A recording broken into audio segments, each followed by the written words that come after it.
si 1926 benn waaye bu tudd Victor Lustig dafa demoon seeti benn chef de gang bu tudd El Capone. El Capone moo nekkoon chef de gang bi ñu gënoon a ragal si jamonoom.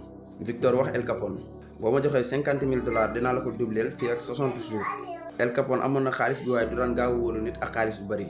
El Capone xoolaat Victor mu différent ko ak taxawaalukat ndax ni mu soloo ni muy doxee ak ni muy waxee. El Capone teppi xaalis bi jox ko Victor jël xaalis bi noonu dem déposé ko ci benn banque ci Chicago jéemu ci def dara.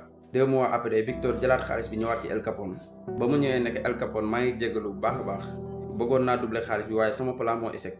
El Capone jug fi mu toog mer ànd ak mer bu baax. Victor tegalaat ko xaalis bi ci table bi ne ko encore une fois maa ngi lay jéggalu bu baax lii def na ma gàcce gu rëy su sama plan doxoon dinaa la doubleel xaalis bi te it dinaa ci am dara mais sama plan moo échec. El Capone toogaan ni Victor man xam naa ne naxaati kan nga ndax jour bu ma la njëkkee gis laa ko xam moo tax ma am surprise ci li nga def nii.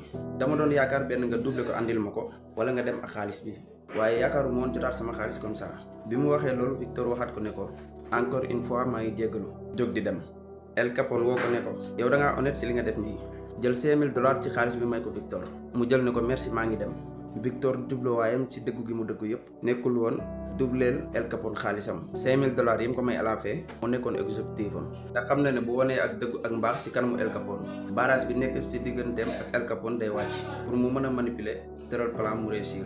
Victor Lustig daa déggoon ay langues yu bari amoon ay culture yu wute ci jamono daa amoon sañ-sañ ak vide xamoon bu baax ni psychologie nit di doxalee bu dajee ak nit day xam ban genre nit la ci ay minutes yu néew bu baax lan mooy point faible am te xamoon na ne bu baax nit ñi dajee ak keneen ku ñu xamul dañuy at seen garde pour bañ ko leen nax moom nag garde boobu lay njëkk a wàccee ci jëfandikoo loi bi léeg-léeg mu dal commerçant ci ku mel ne borom bitik léeg-léeg nit ñëw ne la lebal ma nangam jotee ma fay la bu bis ba ñëwee wala sax balaa bis baa ñëw boo ko ñëw fay la ngir gagner sa confiance. su ñëwaatee beneen yoon leb la danga naan kii moom ko jub la yëkkatiwaat lebal ko su boobaa wàcce na say garde ndax amutoo benn soupçon ci moom.